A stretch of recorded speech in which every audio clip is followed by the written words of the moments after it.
Standing upon this hill in the mysterious land of the Navajo Indians, largest tribe in the Santa Fe Southwest, Navajo Mountain looms in the background.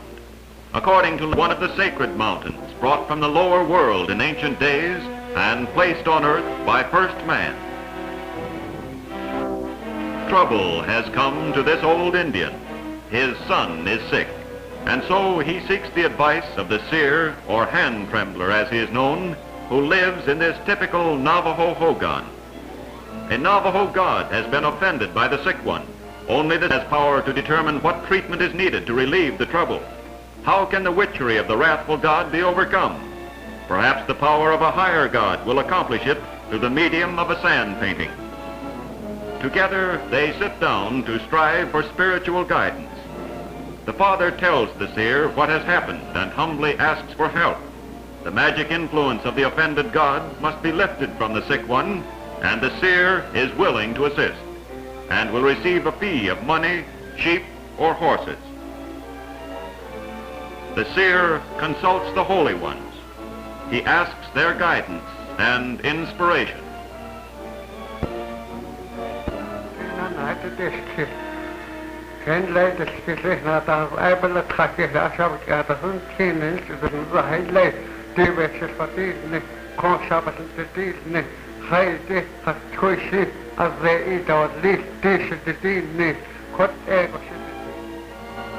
It has been decided that a sand painting is necessary. And so the Indian father starts homeward to tell his son of coming events, to make preparations that will, he hopes, bring health and happiness to his hogan.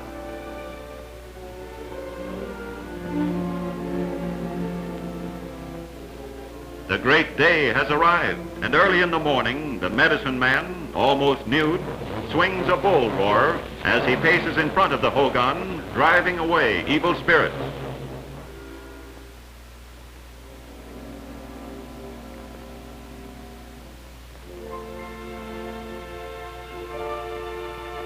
Clothing, blankets, rugs, all have been removed from the hogan and brought into the open. There must be room for the sand painting. Nothing must interfere. At the door of the hogan, the medicine man has placed his altar to warn the profane against entering while the sand painting is being created. While he blesses it, the centerpieces are made of thin bits of wood with designs symbolic of the sun, the lightning god, and sand paintings of earth, sky, and night and day. With sacred meal, he blesses the altar as he prays. Then returns to the hogan to administer a sacred ceremony to all who are present. Navajo squaws have an early and busy day while a sand painting is in progress.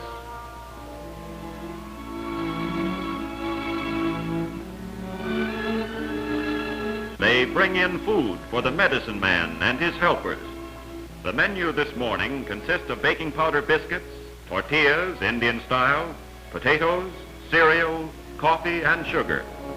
They sit on the mud floor and eat out of one bowl. Having cleared and swept the floor, a large quantity of natural colored sand is brought in. This is spread 3 to 4 inches deep over a space which covers almost the entire floor. The original sand paintings were created by deity on medium which could not endure, clouds perhaps. The gods instructed they be copied only in sand, that no complete sand painting be made permanent. Such is the Navajo legend. Sands of 7 colors, specially collected and prepared, are needed. Various colored rocks, clays, and sand are mixed together with charcoal on a grinding stone. Then each color is placed in a bark receptacle ready for the workers. Starting with a cross, the sand painting begins. The cross quickly becomes a circle. Under the direction of the medicine man, the helpers do their part. He alone is responsible for every detail of the painting. He alone carries the design in his memory. The white circle being made represents the moon and is called bearer of the night. The moon is always white, and is considered female. Expertly, effortlessly, the helpers continue their work. They take a small amount of sand between the index and second finger and drop a narrow or wider line wherever the medicine man directs. A halo is placed around the moon.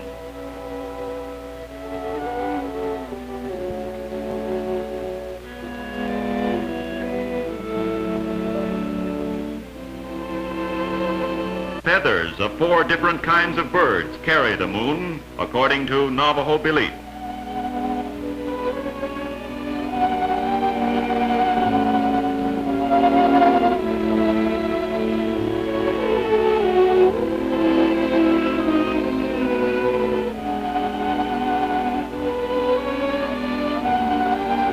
A piece of yarn is sometimes used to ensure a straight line for the arrows which decorate each side of the moon.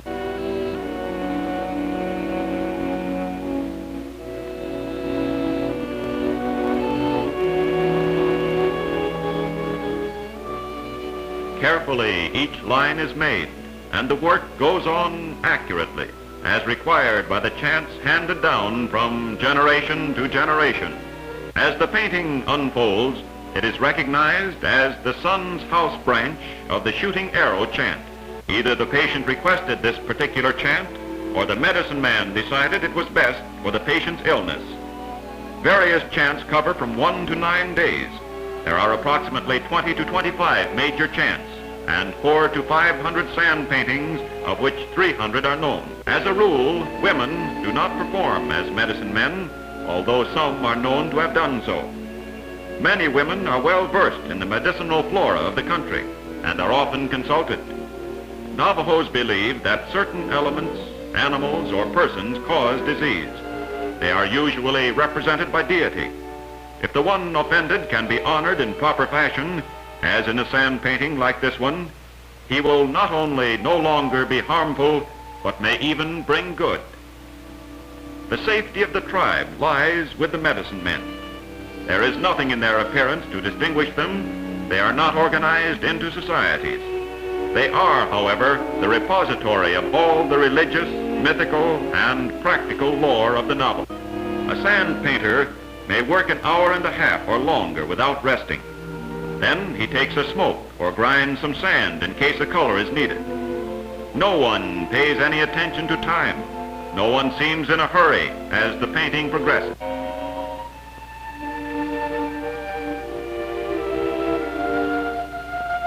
Prepared sand is kept separate on these bark containers.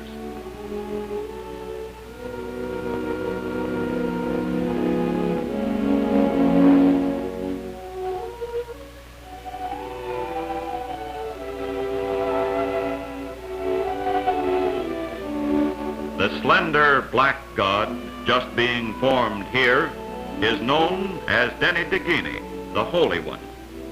4 gods are represented in this painting, all of them children of the sun. One is called Holy Boy. There are also holy girls who are children of the woman that always was. She is so called because when she gets old, she suddenly becomes young again. The heads of the figures are pointed to the doorway or east, from where the gods supposedly enter. The body of the figure is usually an oblong square, terminating in a loincloth which covers the lower body and is decorated with such ornaments as the legends require.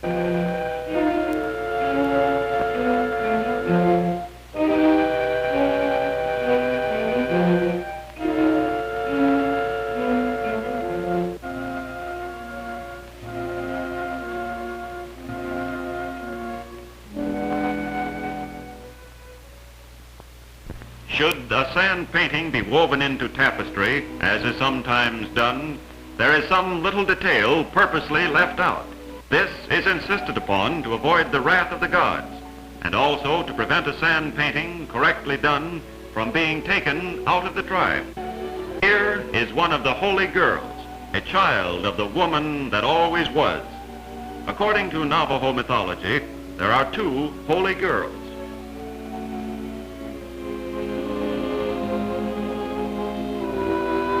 The medicine man who directs the intricate design of a painting must be an intelligent Navajo.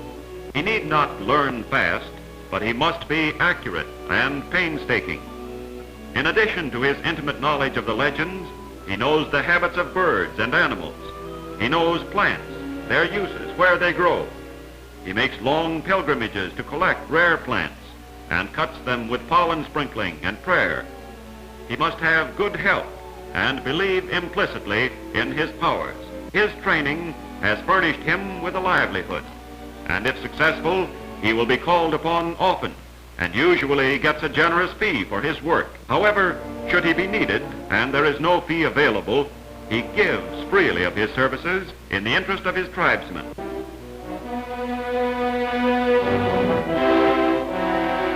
This blue-gray circle is the sun, or he who carried the day.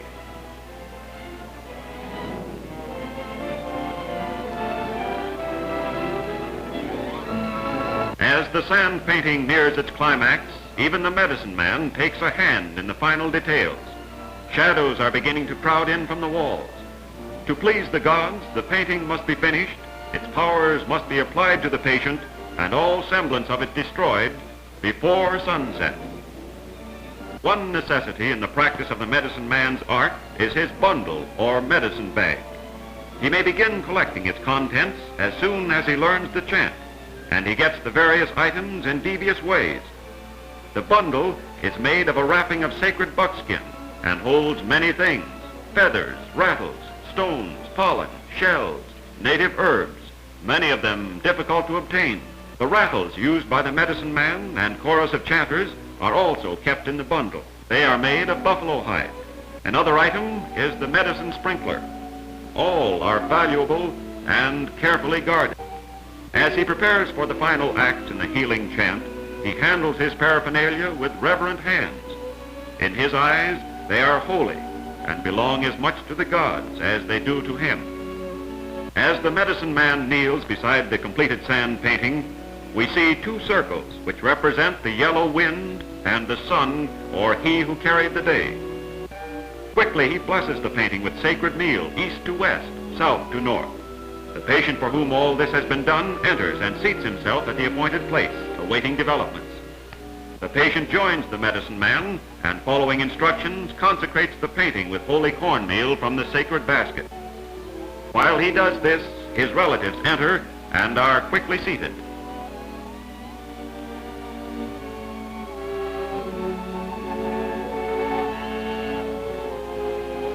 Then, one by one, all those who assisted throw sacred cornmeal on the painting. Now that the painting has been concluded, all present know that it must be used quickly.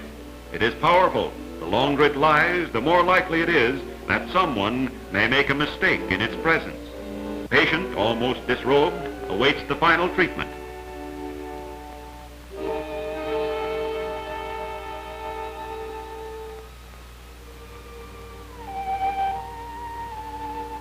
Dried herbs mixed with water are placed in prescribed shells and put in their respective place near the yellow wind.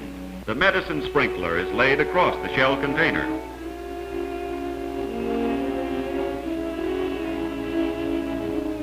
Then, with blessings and prayers, the medicine man anoints the patient with sacred water. And now the chanters begin their singing.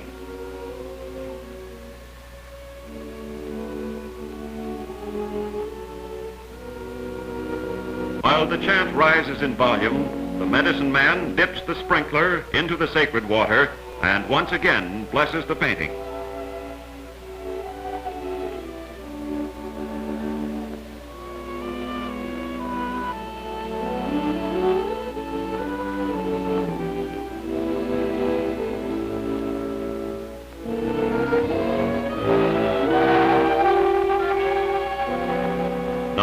All is ready for the patient, who sits in the center of the painting, awaiting the final rites and healing treatment.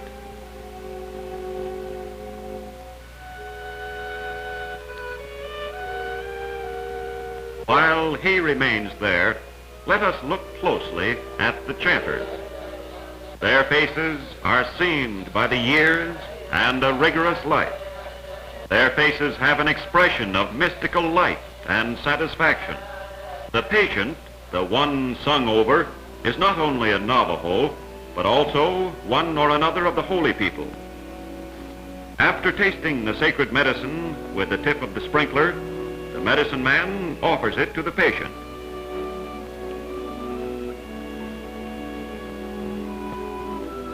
To get the full strength of the painting, so he may transmit it to the patient, the medicine man touches each portion and then presses his hands on various parts of the patient's body. After each pressure, the medicine man raises his hands toward the smoke hole in the roof of the hogan and blows it away, meaning the trouble or illness bothering the patient should now disappear. When all the ceremonies have been administered, the patient is led outdoors, where he breathes the sun 4 times and then puts on his clothes which someone has brought him. To the accompaniment of the chanters, the medicine man now carefully and systematically erases the painting.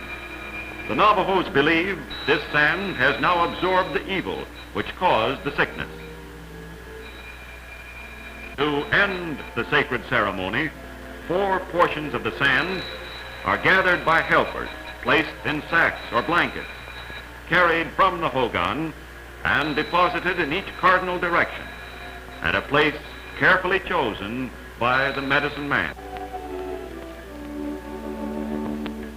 Should the patient's sickness continue, it cannot be blamed on the effectiveness of the chant just completed. It clearly shows that the offense has not been properly traced and must be sought elsewhere. With the painting and healing treatment ended, relatives and friends depart for their homes, believing that what they have done and seen will sure sufficient to offended God bring health and happiness to their tribesmen.